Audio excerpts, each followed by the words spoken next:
Assalamu alaikum. Welcome to Parenting Hour. You're tuned into Unity FM 93.5 here at the heart of the city in Birmingham.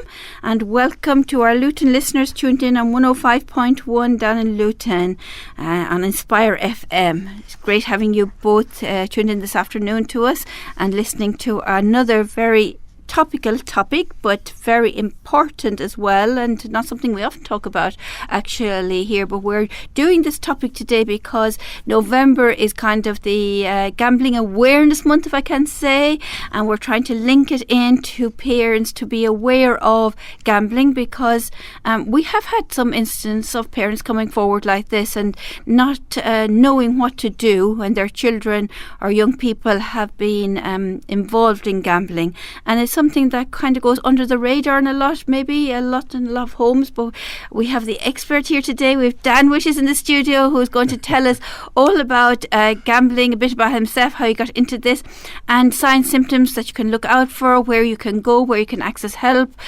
who's there to provide help for you. So there's a lot of questions we have to ask Dan today, so we're going to go straight into this. Welcome, Dan, to Unity FM. Good afternoon, and thank you for having me here today. You're welcome indeed. So tell us a little bit about yourself, Dan, and what you do. Okay, so primarily I wear a couple of hats as much as anything else. If I can quickly explain without being too complex. So essentially I work for an organisation called Aquarius. That's my normal day-to-day, if you like, and basically we're in terms of the team that I work for the young people substance misuse team. However, Aquarius, with the other hat, we also have the adult gambling service. So I kind of work for them most of the time, but when I'm not doing that, I'm actually currently seconded for an organisation, which again is another charitable organisation called GamCare. And obviously GamCare, we've been commissioned via them as part of 6 pilot city projects across the UK to basically promote gambling awareness, education, preventative work with under 18s primarily. So my background in terms of who I am and who I'm employed by, I'm basically employed by a charity which is Aquarius, and also another one which is GamCare. So that's kind of me in a nutshell in terms of the day-to-day. How much more information would you like in terms of what I do and how I got into it? Well, yes, a little bit maybe, if anything you'd like to share, Sure. Not too specific maybe about you, but something that, because it's not very often you come across people that are specialised in this. No. And I would call you a specialty, because I went to your workshop and it was very interactive and very engaging. Thank you. I mean, I've been called lots of things, and expert is one. I'll gladly take that compliment. It's not something that often gets shouted at me very often. However, I do have a speciality, if you like, which is working with young people. And obviously I just love working within addictions because I find the whole area fascinating, and I find it interesting in terms of the reason why young people themselves get into it. And I won't go too much in depth in terms of how or why I got into it, but obviously I've been a youth worker for years, and in terms of the roles that I've done working with young people that are young offenders or whatever else, I've been quite fortunate. And often one thing I find with a lot of addictions, whether it be substance misuse or not, often it doesn't just come with we drink alcohol or we smoke cannabis in isolation. Often what I tend to find is there tends to be a lot of other issues underlying that as well. So my background is in addictions, as I say, and I was approached because I was considered an expert in the field of substance misuse, and whether or not I'd be interested in getting involved in the gambling. So naturally, me being the type of person that likes a bit of a challenge, I thought, yeah, why not? Let's get involved in doing this. Because it was just another extension and an overlap in terms of the work that I was already doing. So I just thought, I've got to do this because bizarrely enough, I'd had work with young people in the past that had been linked to gambling without me being aware of it. So I just felt it was just like another extension of that kind of work, really, and that. So you find them very interlinked then? They are. Both of these areas, indeed. I would do. And extended, you mentioned both. So why do you find this? Why do you think it's... Well, why? Because I think that we all have... I mean, there's often been this idea that we have an addictive personality, or there's an addictive gene, for argument's sake, or there's a defective gene in inverted commas that kind of predisposes us to do one particular activity than another. So the way I look at addictions is you may have a person that's addicted to shopping, you may have a person that's addicted to chocolate, for argument's sake, or a person that's addicted to watching Netflix or watching the football or whatever it is that they have a particular thing for. And I believe that we all have a particular want, if you like, to do certain things to excess. And I think that, again, it's far too naive to think that, again, we only do one thing and we do that to excess without it impacting other areas of our lives. And I think that when it comes down to it, if we look specifically at the young people I've worked with before in the past that have had issues with gambling and with substance misuse, the two have gone hand in hand in the fact that if they've had a win, what do they do to celebrate? They may go out and use alcohol for argument's sake, or may use other illegal substances such as cannabis for argument's sake, or cocaine. And again, if they've had a loss, what do they do to compensate or commiserate for that loss? They might well go and do that same thing. Because why will we know the impact that obviously alcohol has on a person and the benefit it gives you, if you like, of making us feel much more relaxed, or we feel much more happier about the fact that we've won, or we feel better about the fact that we've lost. That's a temporary thing. Alcohol doesn't actually deal with the emotion of winning. It doesn't fill that hole of loss either, but we believe that it does. That then knock-on effect is that clearly because of the fact that we have a loss in terms of gambling, or we have a loss in terms of we don't feel good about ourselves, we perpetuate that particular behaviour because we believe that the longer we do it, the better it will help to fill in that hole, so to speak, and that also it will improve our life somehow. However, if you then have a situation whereby clearly you have losses and what we call chasing losses, again, alcohol using other substances is a great way of blocking out those losses, blocking out the emotional or the physical impact it may have on an individual or in their family. So I say the two are linked in that respect. So hopefully I've answered your question. Yeah, so it's like a temporary type fix that people have for something. So our listeners may not all understand what alcohol does or drugs. I'm sure they can see the meaning for that. So there is some sort of, people are looking emotionally wise to fix something, whether it's great or high or a low, and don't know how to do that, and search for something to help them. And maybe gambling, especially in our community, is unseen thing. Sure. It could be something that's unseen. It's at home. You can do it. I'm not hurting anybody. I'm not drinking alcohol, for example, so I'm not doing that. I mean, gambling is haram as well, but people may not always kind of understand the implications of that. Actually, especially when you did the exercise, which is when I'm looking back at the exercise that you did at the workshop, and how we are all kind of, in a way, we bring gambling into nearly everyday life. You know, the head or tails bit, you know, for example, and the coin when you flipped it. Precisely, if we don't even think that we're doing gambling. So it's not, there's gambling and there's gambling, but we can start very small and we don't even think it's gambling, and then kind of be hooked. Exactly right, because I mean, I remember one of my earliest experiences as a child. I mean, I was fortunate to be, from my accent you can tell, I grew up near the water and down in the West Country, and again, you would spend time in arcades on the seaside, and again, when I've asked groups of young people or adults, what is your first experience of gambling, they automatically presume I'm thinking about a bookmaker's, and it's not. It will be going into the 2p machine, going into the arcade, the one-arm bandits, the fruit machines as were, or even the funny little machine with the crane that you came out where you'd never win that prize. Going to the fairground, exchanging your money for tokens to win prizes, they're getting those little tickets that you never had enough for the teddy bear or whatever else. Those are our first memories of that. And again, you could argue, that they are relatively harmless in certain respects, because it may just be you've been given a pain for the day. When I was a kid, you could go and spend that money. Once that money was spent, that was it. And you wouldn't do it again until maybe next year's holiday, whatever else it'll.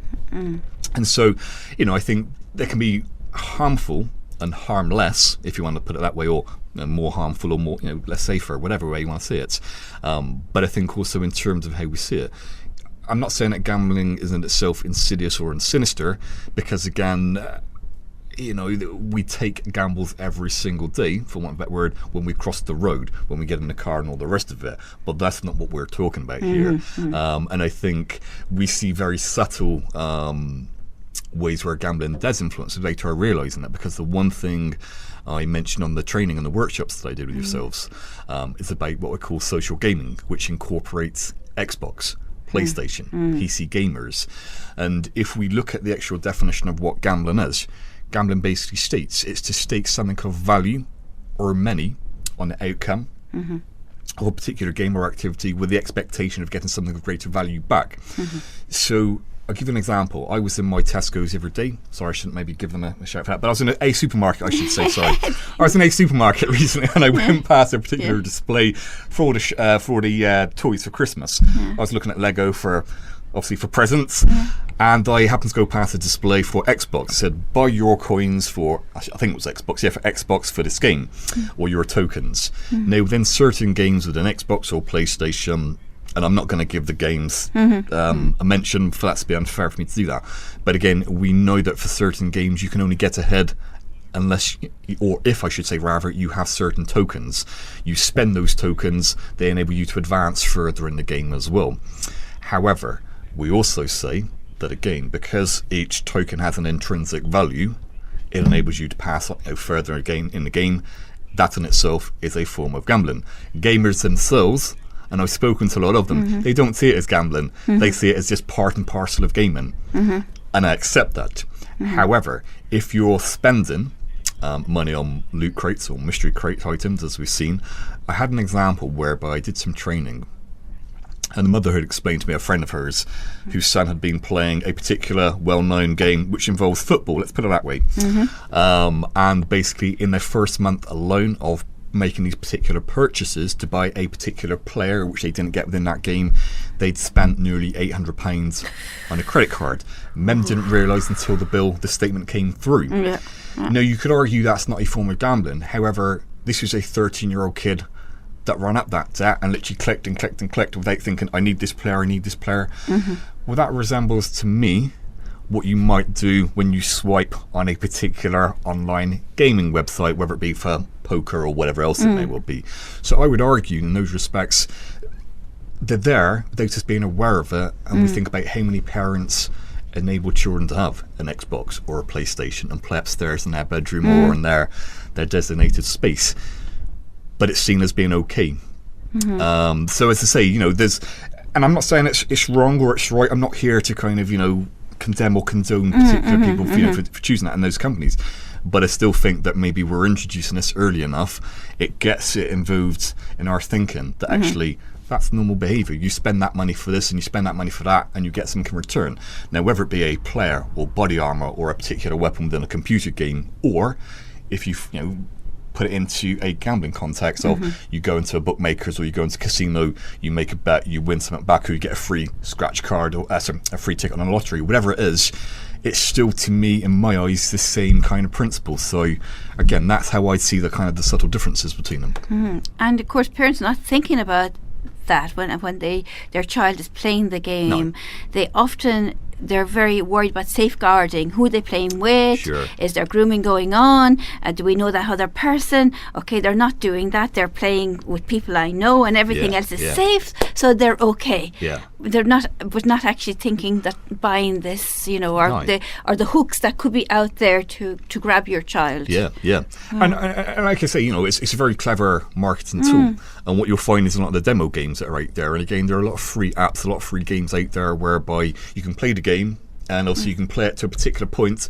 But if you want to maximise the fun that you might have from playing that game, then there's no harm in spending $2.95 and converting up to the actual real game. And then once you're in that game, then doing all the other bits and pieces as well. So, in terms of the purchase in there. So I do think there's a slight worry there in terms of, how it is and how it's seen and introduced as being, it's just a little bit fun, it's harmless and all the rest of it. But I do think that they're slowly, we're seeing more of them. And people just think that they are harmless. So, So we have to think quite a lot when we're thinking of gambling, which is a big word, really, because it covers, or there's an umbrella over many things that it can go for. You mentioned, though, is the lottery, which we know of, the scratch cards, I suppose there's a way to the buying tickets in a raffle. Some people, is this gambling or not? Because I'm not using my intelligence to do anything. That's the kind of distinction in an Islamic way that we try to distinguish something and get a present for using my intelligence as a prize rather than not using it in that way. So it's hard for parents, I suppose, to understand all the different components, because some are more obvious than others, and often they just don't think, and they think, okay, just to keep the child quiet or just to do something, or I think back of the Pokemon cards, for example. Yes. You have your children there. There's probably similar ones to Pokemon today. Yes. To Pokemon in my day. Yeah, when my children were growing up, and they pressurize you. I just want this card, and I'm swapping with my friends, and then I'm trying to get this, and this is in a way could be a form of gambling in a way. You could make a case for that, and I'm not going to say that it is or it isn't. I mean, I have my own particular ideas, and I would argue that it's a very subtle form of gambling as well. But I think the thing is as well, it's seen as a acceptable way to parent, if you like. Because obviously technology is brilliant, and I'm not here to kind of condemn technology either, but technology is great. It has so many different uses. But my worry is when I see too many parents allowing technology, i.e. a PlayStation or a tablet, to parent for them. That's my concern, because yes, it's great that you can have your child upstairs in a room because they're not outside doing things that we might consider negative for them, whether it be involved in crime or whatever else it might well be. And whilst they're upstairs, they're safe, so long as we make regular checks, because when you have access to the internet, you have access to the entire world, and you then invite the world into your house. And I know that's a separate issue in terms of the safeguarding, but I think the thing therefore is, if you're enabling your child to play computer games and you're not spending enough time with that child doing basically from whatever ages it might be, numeracy, literacy, time at the park, time at the leisure centre, time shopping, whatever it might well be, going to the cinema or spending time with the family, I think the trouble is it's far too easy for children to build an affinity with technology and to get involved in certain games, and then for parents to have this disconnect because they're like, well, I didn't know my child was doing this. Well, of course you wouldn't, because you allowed that device to replace you. And that's my particular thing, and I'm not saying that's the case across the board, but I do see a lot of that. And I think the danger there is if you enable them to use technology unrestricted and without controls or conditions in place, I think there you have problems for a child to do what it wants to access particular websites. And the thing is, young people find out about sites that adults don't, through older brothers or mates or whatever else and all the rest of it, and it's hard for us to keep up to date with what they're doing and what they're not.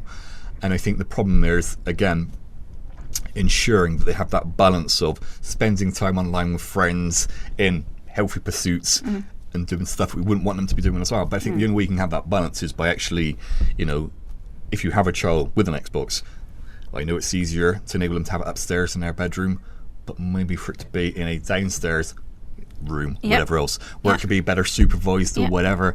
I don't know, and I'm not here to tell people how to parent them, in their own homes. Well, we're parenting hour here, so we're trying to give them advice and we're trying to help them. And indeed, I think it's important that we give some of these messages to prevent it from the beginning, from the start. I mean, we can go into a bit more detail over the programme, but from the start, where do we start with this? It is, like you were saying, being involved with them, knowing what they're doing, being there, have it in an area that they can see, everybody can see what everybody else is doing.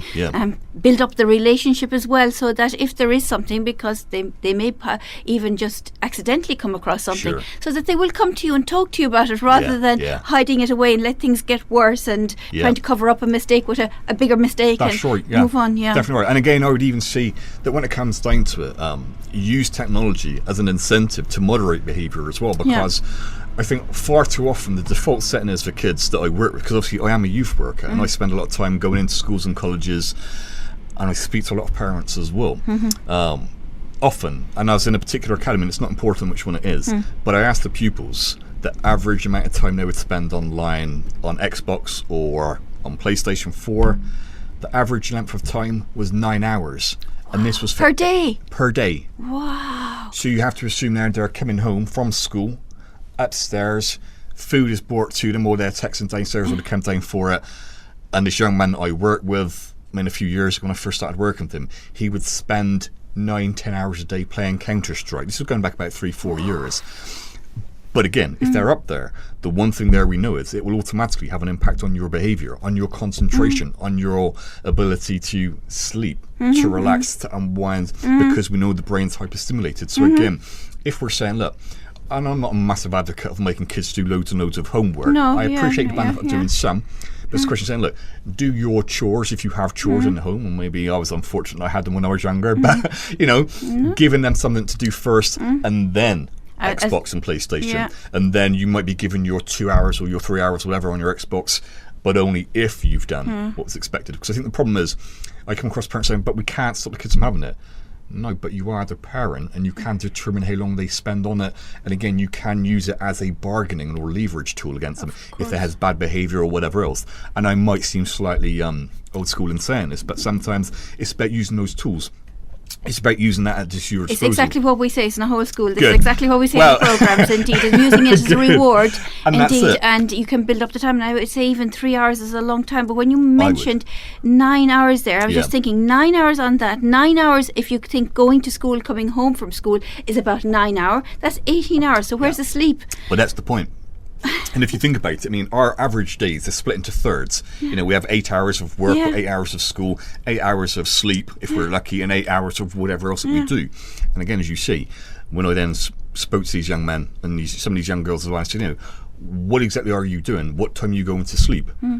The kind of the average answer was 1 o'clock, 2 o'clock in the morning.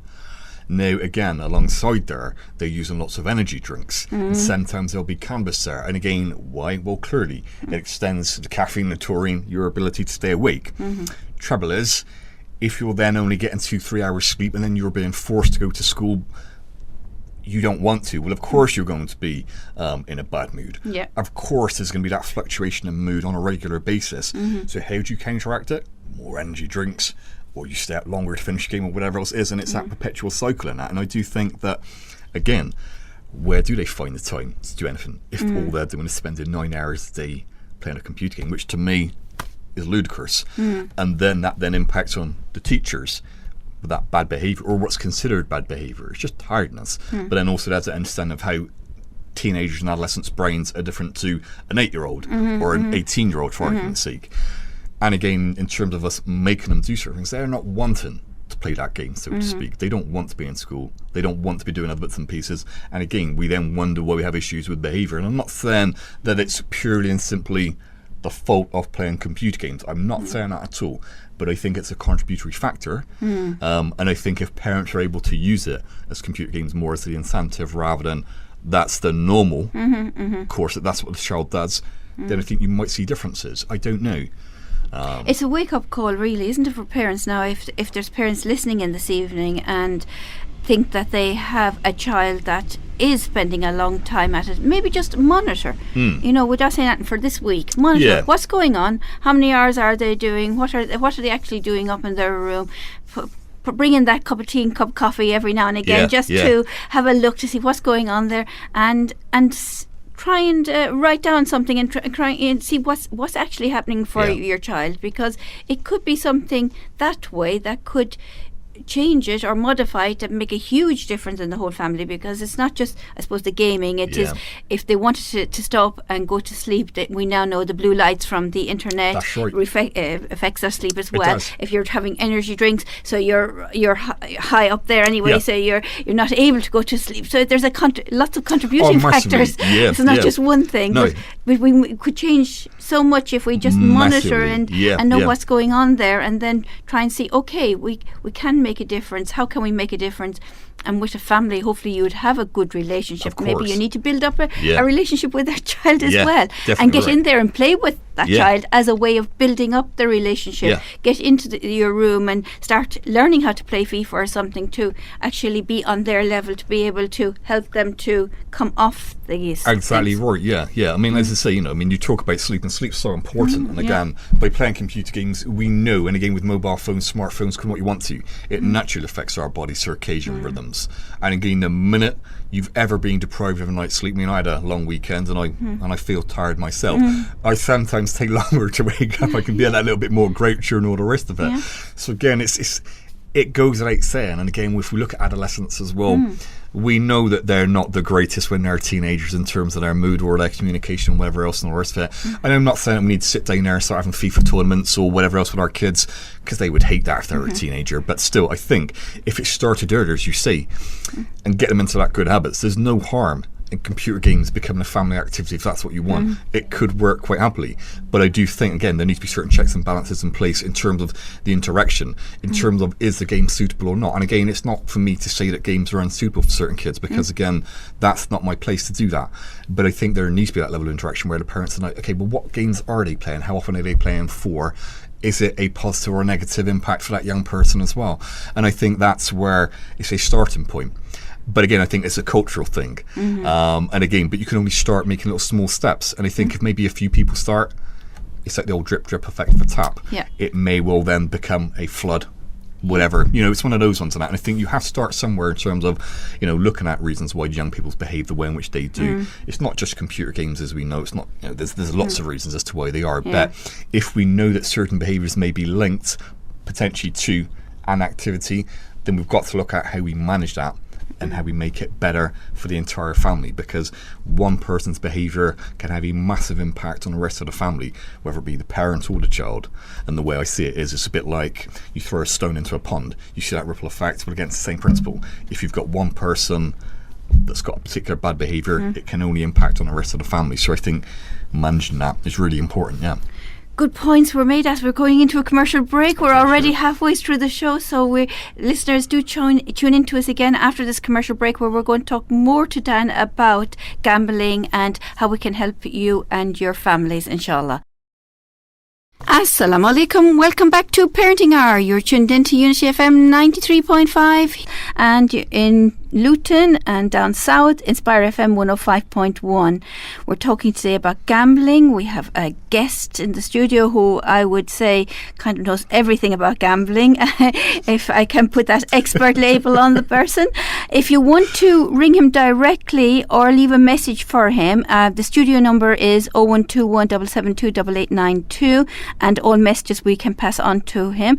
Or if you want to email studio@unityfm.net, we can also pass on messages. But of course, Dan has his own contacts, which we will give you as well, because you might want to contact him directly. So Dan, we will mention the contacts in a few minutes, and you be able to give them out. Thank you.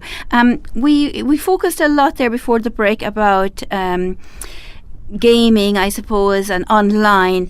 There's a range of different gambling.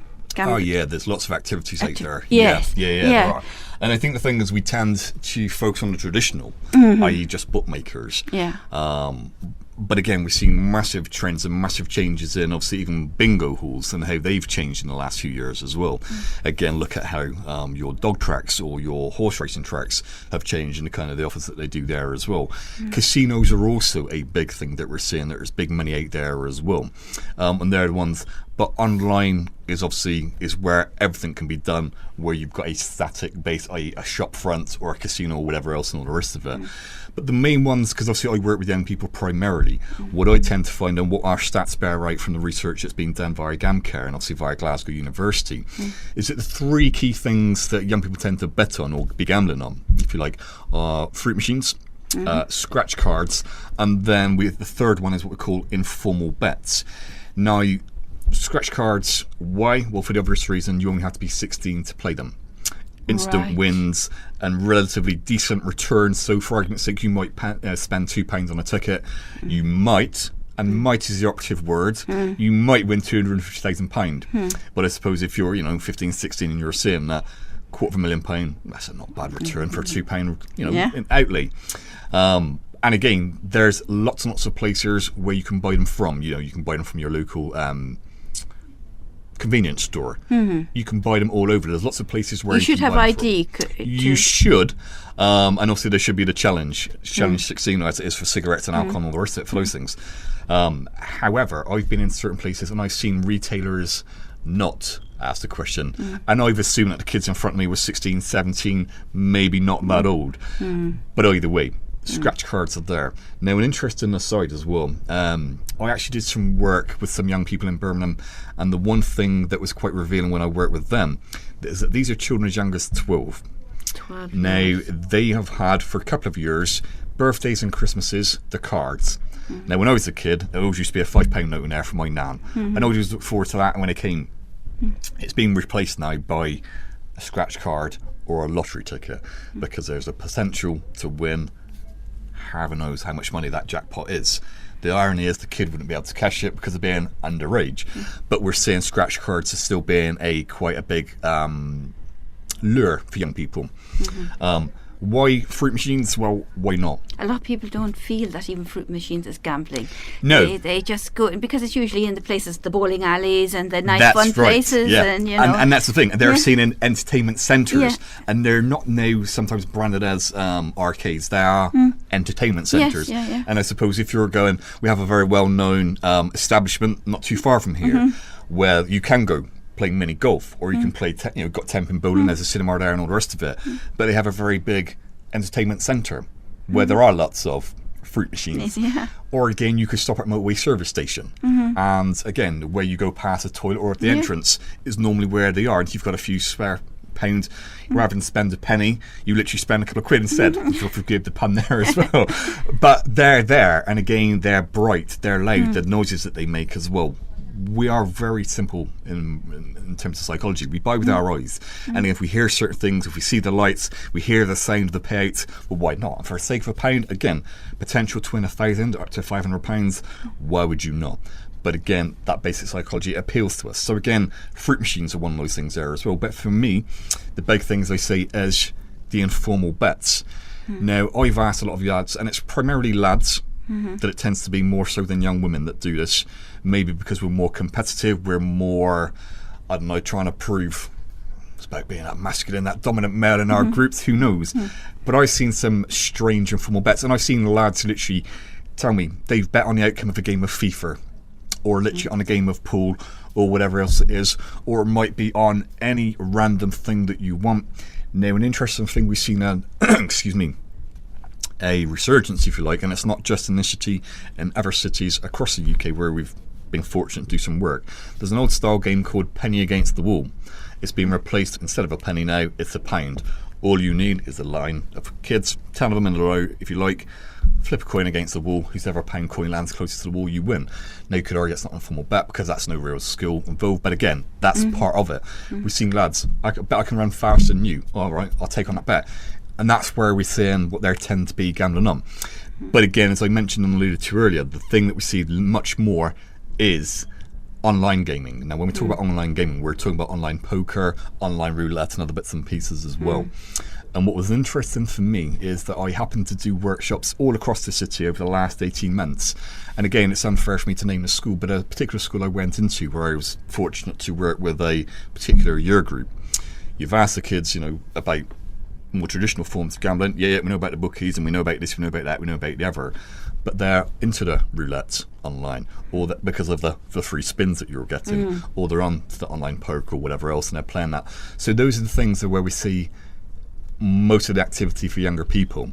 And I suppose when you look at age like this, you can be underage and do that. Of course. Because if you wanted to do it, it's how do you prove online that you are 16? Well, this is it. I know for certain websites, in terms of the security, they will ask you to confirm that you're not a robot, and that you can, tick, the how boxes. many cars do you see? Yeah, how many cars do you see, or what animal is it, whatever else, and all that. And similarly, certain websites, and not all, because obviously some are more stringent than others. There will be, when you sign up to that website, are you 18? Yes, tick the box that you are. Well, anyone can do that. But again, some have extra layers of security, and again, that's what we're really looking for. But there doesn't seem to be anything more to check. Are you of age? Should you be on this website? Apart from, the tick box. Well, of course, you're going to do that because, again, if you're underage and you shouldn't be doing it, we're not going to admit that you're underage and shouldn't be doing it, are you? But again, we're saying that it's quite easy for people online to prove, in inverted commas, that I am 18. One thing that we have seen as well is some young people as well have been fortunate in the past to have access to parents' credit card details or whatever else. And sometimes that in itself can be all that you need in order to guarantee you are 18. That's for your proof by virtue of the fact you've input a credit card details. Now, just because you've input that details, again, doesn't prove that you're 18. It just proves you have access to that card. And what was interesting about the study that was done with Glasgow University is the fact that we see, I think it was about 82% of all young people that gambled online had done so with parental permission. Oh. So again, is that the parent not knowing what they signed up for, because again, by virtue of signing up for certain games, when you register a game, you have to register in your credit card, and that enables that game to then buy particular in-app purchases. But I suppose if you then use it and forget about it, how difficult then would it be for that young person to then use that details for an online poker site, for argument's sake? So is it with compliance, the parents didn't know about it, was that complicity there, or is it the fact that they didn't know about it, the card got took and then used? I don't know. The research didn't tell us that. But one thing we know is that young people are gaming online, and they are using certain online sites out there and that. So, it's easier to access the websites than I think we perhaps recognise or wish to believe. Some websites are better than others, but we have seen certain operators have been fined, and I think that's why there has been a tightening up of regulations. But there is always going to be an exception to the rule, I would say. Wow, so parents, you have a lot to do to be aware of what your child is doing, where your child is, what they're on, talk to them, communicate with them, have those fun family times together, not those separated times together, because it's often the little things that can build up, and people, when they're excited, may do something like this, as you say, but also when they're feeling sad and low, to cheer themselves up. They want to do a quick fix to what am I doing to cheer myself up, whereas often women go shopping with the same kind of, in a way, if you look at the psychology behind it, it could be, some people like a lot of shoes or bags or something like that, doing something to cheer themselves up rather than kind of unpicking it and knowing what's actually going on there and what can I do to solve it, because that can grow into something bigger. And you have some information about some organisations that can help. I do, and obviously thank you for allowing me to promote that as well, because obviously, first of all, I have to make you aware of the fact that obviously GamCare, with my GamCare hat on, and it's a brilliant resource that's out there as well. They do offer a free phone number from any mobile. It's not quite a 24-hour number, but you can call pretty much, it's 24 hours from 8 o'clock in the morning until midnight. The people that staff it, they're Samaritans trained as well. So again, they'd offer some really useful help and advice and information there if people are feeling low, suicidal or whatever, because we do know financial problems anyway, whether it's through gambling or not. We've seen an increase in problems with that. So again, they would help with that. And their number, even if you was to call on a mobile, would be 0808 8020 And again, for parents as well, there's a really good website that they run as well. But there's two, if you wouldn't mind me saying and promoting them. The first one is www.gamcare.org.uk. That's all lowercase. And then the next one is www.bigdeal.org.uk. It's well worth checking out. There's some brilliant resources on there for parents, for young people as well. There's lots of stuff on there about peer-to-peer information as well. Tips on where to get help from as well. And again, that's the one thing I'd say, and that's a national one as well. So again, you can be anywhere in the country and you can access that particular service. Obviously, if we're just based in Birmingham alone, then clearly there are two numbers I'd like to give out, if I may do, please. One is for the adult team, which is 0121 450 9650. And then for the young people, it's still 0121 622 7780. Now, we also have a website, which is www.aquarius.org.uk. We also have an email, so people can email if they don't have access to phone or if it's odd hours, and they can just email gambling@aquarius.org.uk. We normally respond on that email within 24 hours as well. It's not manned 24 hours, clearly, but we normally respond quite quickly. As I say, we're free, we're a charity, as we say. It's confidential, and again, we will endeavour to come and see you, or you can come and see us if that's the nature. If you're 16 and over, again, you can access the adult service, because at the moment there is no under 16 gambling NHS provision anywhere. But again, if you're 16 or over, you can access that as well. The one thing we'd say as well, as much as anything else, even though we may not be able to work with under 16s for gambling specific, they can still call our young person's team, because again, there may be a way for us to be able to work with them. And the one thing I always argue is as well, and I might probably get shot by my chief executive for saying this as well, I would rather somebody called us and asked for help. We may not be able to help them directly at that moment in time, but we may have something that we can do to help them after, if that makes sense.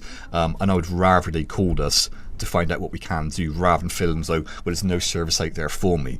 We don't want people in silence, suffering, not being able to speak about it because it may be considered to be haram or whatever else. We want people out there to be able to talk about certain things in all communities at the end of the day and to access help, and that's really what it's for.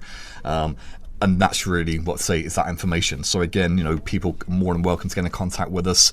So thank you for allowing me to promote that. No, very good. I think it's really important. And, sometimes we think these things are haram. We don't talk about them. But actually, in the work I do, we do have calls about these things. We do have parents calling in, not just about their sons, but about their daughters. That's right. It does happen. Of course it does. And we need to know how we can help, where to go for this help, what to do. Actually, we might have parents tuning in now that might be thinking, well, what are the typical signs to look out for? I'm a bit worried now. Brilliant question. What should I look out for? So maybe you can tell us I can definitely give you a few little hints here as well. Yeah. I mean, the first thing to see more than anything else, it's a hard one because there are no visual clues, so to speak. So for argument's sake, if you'll forgive me with the image, if you was looking for a axe murderer in a lineup, well, unless that person stood with an axe covered in blood and admits to being an axe murderer, you're not going to know in a random lineup of 10 people who the axe murderer is. And similarly, I would say that if you had a lineup of 10 children, you wouldn't necessarily know he or she, whomever, is the gamer or the problematic gambler, whatever. However, that said, again, this is where it comes with this attunement that you have with your child and being a good parent. Because if you have a very good understanding of your child, you will know when something's not quite right. You will see subtle changes in their behaviour. So the things that we'd say to look out for would be suddenly unexplained absences, or suddenly becoming much more withdrawn, whereas before they might have been quite lively, outgoing, that kind of stuff as well.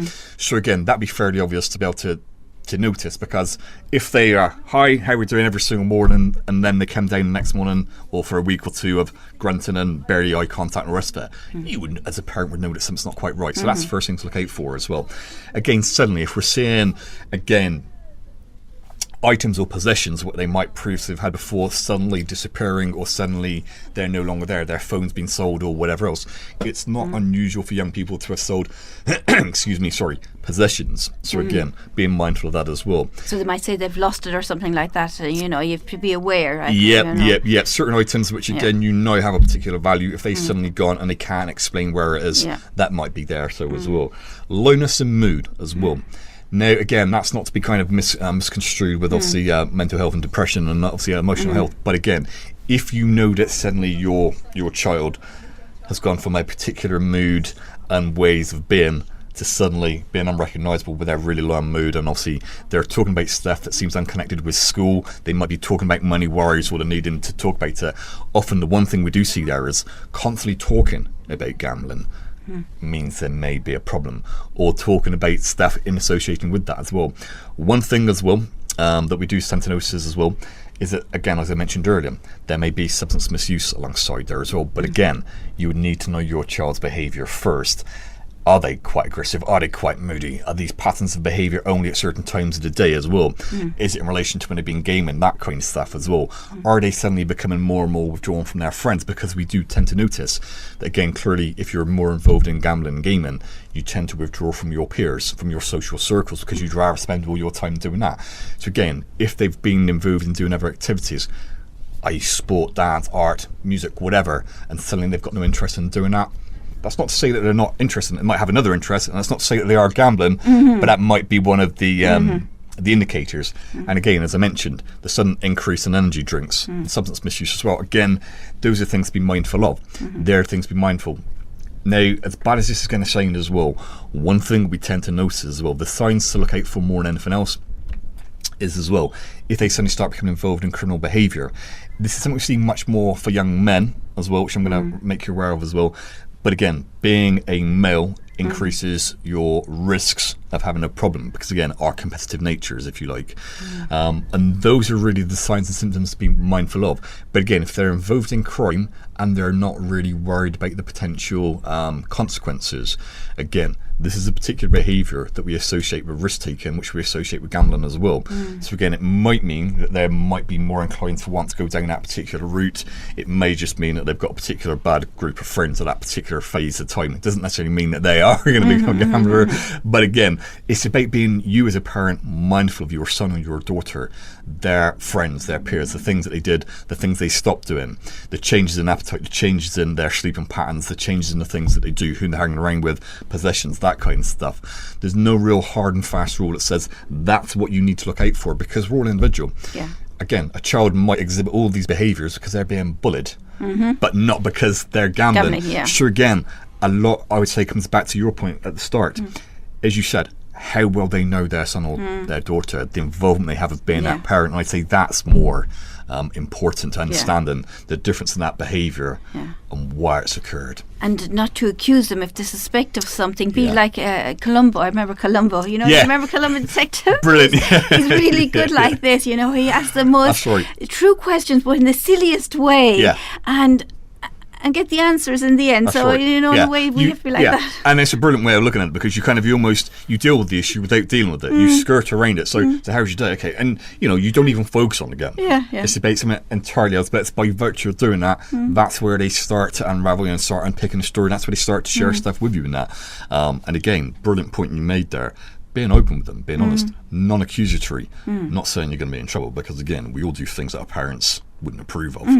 And again, with that reaction. But again, as a parent inside, you might be thinking, I really wish you hadn't done this, and I really wish I wasn't having to deal with this. And on the outside, I'm nice and calm, and inside there's turmoil, but that's what we need to be able to present. Easier said than done, I know. But if we can kind of say to the child, this is how I can best support you, you're not going to be in trouble, how can I help you? That's the way. That's so true. And the truth is always the best. You can deal with the truth and you can work with it however bad it is. But if you don't get that, it's very, very, very difficult. So maybe some of those helplines again, just before the end of the show would be useful, because maybe parents didn't have time to to write it down. So now we could repeat it again. Brilliant. That's been lovely. Thank you. Yes, so again, if I repeat the GamCare number, and again, that's a free phone number, even from mobile phones as well. And their number is 0808 8020133. And I can give you their websites. They're both www.gamcare.org.uk, and that's all one word, all lowercase, and then www.bigdeal.org.uk, again all lowercase. And then again, from a more local perspective for Birmingham, the number is 0121 450 9650, and then for the young people's team, it's 0121 622 7780, and then www.aquarius.org.uk, or they can email us at gambling@aquarius.org.uk. Great, so lots of numbers there, lots of information there. Yeah. And in the last couple of minutes, I just want to kind of get across some tips maybe for parents. You know, I think we've mentioned a lot over the show indeed. Yeah. But if we can do, last 2 or 3 minutes, just some tips that we give parents that they can pass on either to their friends or to their own children, or maybe to their grandchildren, or to aunties or uncles or something like that. Something that they can pass on. Brilliant. Yeah. I mean, again, we're basically all about harm reduction, and a lot of people question why we do it. The reason why we do it is because, again, you may want a particular behaviour to stop, but people aren't going to fix it just because you click your fingers and say stop. But the first rule of harm reduction is always stop doing what you're doing if it's harmful. The reality is it's not going to work that way. So what we say is, for argument's sake, if you know that we've got people that are actually going to bet, we do a do and a don't, because we want to enable them to the point whereby they're not going to kick off, so for argument's sake, disrupt the entire family and spend all the wages and make it worse than. But if we can manage it and control it, again, it reduces urges and cravings and so on and so forth. So to give you an example, we would say, okay, look, do, when you get paid, give your money to a family member, i.e. your mum, dad, whatever, or to your partner to manage. Again, do, when you get paid, ensure you pay all your responsibilities, i.e. rent, food, all your utilities, gas, electric, water, all that kind of stuff. Do all that first, that's the kind of stuff we're saying you should be doing that. Again, we would say, if you're going to gamble, do gamble, but do set a time limit of an hour a day or 2 hours a day, or however long you feel is practically workable. Because if you're feeling as though you're being allowed to gamble rather than being told, you can't do this, it makes you less inclined to then go and do it behind their back. And it might seem like a strange thing to say, do allow them to gamble for 2 hours. But again, if we work on the basis of a reduction plan as we would for an alcohol user, which I appreciate most of your listeners won't be familiar with, if we say to an alcoholic to stop drinking, it's harmful to their health. Now, I'm not trying to compare gambling to alcoholism, but again, they can both be harmful. But if we say cut it down and do it gradually, again, it makes it much more manageable, makes it much more likely in the future then that they're it's going like with to smoking as well, and you cut it down and you use yes. your so they get used to that and they get to the point of doing that. So that's what we say, do that.